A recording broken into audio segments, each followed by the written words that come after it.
बसपा 14 अप्रैल को बाबा साहब अंबेडकर की जयंती पर पूरे देश में जिला स्तरीय कार्यक्रम करेगी। यूपी के अमेठी में हुई तैयारी बैठक में प्रदेश अध्यक्ष विश्वनाथ पाल ने कहा कि बसपा ही संविधान की सच्ची रक्षक है। उन्होंने भाजपा, कांग्रेस और सपा पर बाबा साहब के नाम पर झूठी राजनीति करने और आरक्षण खत्म करने की साजिश रचने का आरोप लगाया। योगी सरकार पर कानून व्यवस्था को लेकर तीखा हमला किया और सपा को बहुजन विरोधी बताया। वक्फ बोर्ड बिल को जल्दबाजी में पास किया गया गलत कदम बताया और कहा कि बसपा मुस्लिम समाज के साथ है। पूर्व सांसद खरवार ने महाबोधि बिहार पर बौद्धों का हक बताया और 1949 का प्रबंधन एक्ट रद्द करने की मांग भी की। देखिए 14 अप्रैल को माननीय बहन जी के निर्देश पर पूरे देश में बाबा साहब की जयंती बड़े धूमधाम से मनाई जानी है।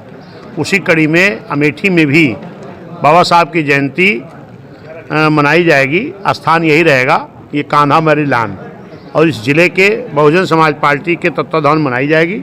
जिले के सभी लोग हमारे जो बाबा साहब के अनुयायी हैं वो लोग यहाँ मौजूद होंगे और ये एक गोष्ठी के रूप में जयंती का मनाने का काम किया जाएगा।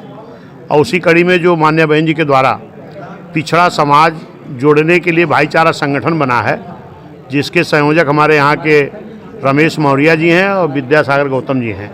इन्होंने आज जो इस जिले में 4 विधानसभा है, चारों विधानसभा के संयोजक भी पिछड़े समाज के इन्होंने बनाया है और उनकी घोषणा करने का काम किया है। उसी पर्पज से हम लोग आज यहाँ आए थे। वक्फ बोर्ड पर पार्टी का क्या स्टैंड है? वह बोर्ड पर माननीय बहन जी का ट्वीट आ गया है कि ये बोर्ड का जो बिल आया है, इसको अगर मुस्लिम समाज के हित में ये बिल लाया गया है तो मुस्लिम समाज के लोगों को पहले संतुष्ट कर लेना चाहिए था।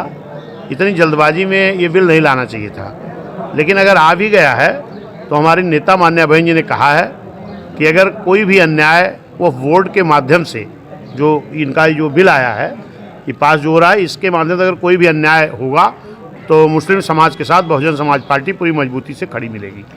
क्योंकि हमने देखा कि जो लोग अक्सर मुस्लिम समाज की बात करते हैं, वो पार्लियामेंट के अंदर जब वह बोर्ड पर चर्चा हो रही थी तो वो 40 मिनट तो अपना भाषण किए, लेकिन वह बोर्ड के बिल पर मात्र 9 मिनट बोले हैं। उस पर भी जो अध्यक्ष थे ओम बिरला जी, उन्होंने हस्तक्षेप किया कि भाई अगर वह बोर्ड पर आप बहस करने के लिए खड़े हुए हैं तो इधर उधर की बात ना करके वो बोर्ड पर बात करिए। वो बोर्ड के जो बिल पास हो रहा था उस बिल पर बात करिए। तो इसका मतलब है कि वो लोग के मन से बिल के विरोध में नहीं थे, क्योंकि बिल के विरोध में जो लोग थे, आपने देखा होगा कि तमाम लोग जो उस बिल के विरोध में थे उन्होंने बिल को फाड़ने का भी काम किया। आपको मालूम होगा कि Bahujan Samaj party SC ST promotion के आरक्षण का बिल जब लाई थी तो जो लोग बिल के विरोध में थे वो लोग बिल फाड़ने का काम किए। SC ST प्रमोशन के आरक्षण का बिल भी समाजवादी के लोगों ने फाड़ने का काम किया था। अगर वह बोर्ड के बिल पर वो विरोध कर रहे थे तो इस पे भी उनको अपने लोगों से विरोध कराना चाहिए था। लेकिन वो तो जब SC ST का बिल फाड़ा गया तो भी एक SC सांसद से फड़वाए। अभी इस देश में भाईचारा बिगड़े, इसके लिए भी वो राणा सांगा के ऊपर अगर बोलवाना हुआ तो भी एक SC सांसद से बोलवाए। और यहाँ तक कि समाजवादी भी, इस देश की जो सबसे बड़ी नेता मान्य बहन जी जो SC समाज से आती हैं और सर्व समाज की नेता हैं, उनके ऊपर भी अगर हमला करने का काम किया था तो समाजवादी ने करने का काम किया था। तो निश्चित है कि माननीय बहन जी इस वक्त बोर्ड पर जो बिल आया है, बहन जी ने कहा है कि इस बिल को लाने में जल्दबाजी हुई है और अगर कुछ उसके माध्यम से अगर मुस्लिम समाज का नुकसान होगा तो उसके मुस्लिम समाज के साथ बहुजन समाज पार्टी खड़ी रहेगी। देखिए, जो दल अम्बेडकर साहब की जयंती मना रहे हैं वो सिर्फ नाटक कर रहे हैं। अगर वो बाबा साहब के नाम से मन से जयंती मनाते, जिनकी बात आप कर रहे हैं, जो इशारा कर रहे हैं, तो वो लोग जो बाबा साहब के नाम से बहन जी ने जिला बनाया था भीमनगर, उसको बदल कर संबल नहीं करते। मानव साहब का नाम से जो बना था उसको बदल कर कासगंज नहीं करते। छत्रपति साहू जी के नाम से यही आपका जिला बना था, इसको बदल कर अमेठी नहीं करते। तो वो लोग खाली बहुजन समाज में जन्मे संत गुरु महापुरुषों का जो सम्मान भाई जी ने किया था, जिला बना करके या हॉस्पिटल का नाम बना करके या और उनके नाम से कुछ जगह का नाम रख करके, तो उन सबको बदल करके बहुजन समाज में जन्मे संत गुरुओं महापुरुषों का भी अपमान किया है। और SC ST पिछड़े इन समाज की तमाम योजनाओं को ख़त्म करके ये जो PDA की बात करते हैं, ये SC ST OBC समाज का भी नुकसान किए हैं। तो उन लोग एक नाटक है, उस नाटक से बहुजन समाज भ्रमित होने वाला नहीं है। महाबोधि विहार, जहाँ पे भगवान तथागत गौतम बुद्ध जी को ज्ञान प्राप्त हुआ था और तत्पश्चात सम्राट अशोक जी ने एक बहुत विशाल मंदिर वहाँ पे बनवाने का काम किया था। वो तो लुप्त हो गया था। ये तो लॉर्ड कनिंघम ने तमाम बौद्ध स्थलों का निरीक्षण किया। चीनी यात्री फाहियान की किताब जो उनकी भारत यात्रा पर लिखा गया है, जिन्होंने जो यात्रा किया था, उस आधार पर उस स्थल को चिन्हित किया गया, उस खुदाई किया गया, तब वो बौद्ध महाविहार प्रकाश में आया है।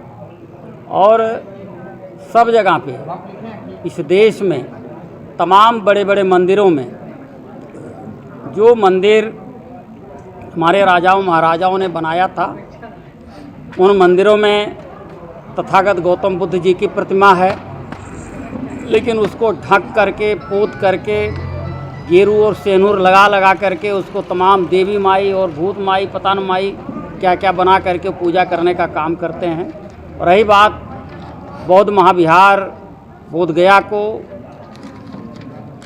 जो एक कानून बना है 49 में जो कानून बना है, उस कानून के तहत वो गवर्न होता है। जबकि 26 जनवरी 1950 को भारत का संविधान लागू होता है और भारत के संविधान लागू होने से उसके पहले जितने भी भारत में कानून लागू थे सबको जीरो मान लिया गया था। लेकिन महाबोधि विहार के संदर्भ में जो कानून है, जिसमें 4 बुद्धिस्ट होंगे, 4 हिंदू होंगे और वहाँ का DM ही हिंदू होगा, तो कुल मिलाकर के 5 हिंदू हो जाते हैं और 4 बुद्धिस्ट हो जाते हैं। कोई भी निर्णय बहुमत के आधार पर होता तो हिंदू पक्ष के तरफ से हो जाता है, जिसके लिए वहाँ पे आंदोलन चल रहा है। चाहे श्रीलंका के अनागारिक धर्मपाल जी रहे हों और चाहे भंते सुरई ससाई साहब रहे हों, लगातार वहाँ पे संघर्ष इन लोगों ने किया था। और आज भी वहाँ पे नए बौद्ध जो तमाम लोग बने हुए हैं, उन लोगों ने संघर्ष जारी रखा है। पूरे देश और दुनिया में यह आंदोलन पूरे देश और दुनिया में चल रहा है। ऐसे में बहुजन समाज पार्टी के जो तमाम समर्थक हैं, जो बौद्ध धर्म को मानते हैं, जो बौद्ध धर्म के अनुयायी हैं, वो सब लोग वो बुद्ध विहार बहाल हो, उसमें से जो अदर लोग हैं उनको हटाया जाए, इसके लिए वो सब मांग कर रहे हैं। हम लोग भी चाहते हैं कि महाबुद्ध विहार खाली कराया जाए और बौद्धों को समर्पित किया जाए।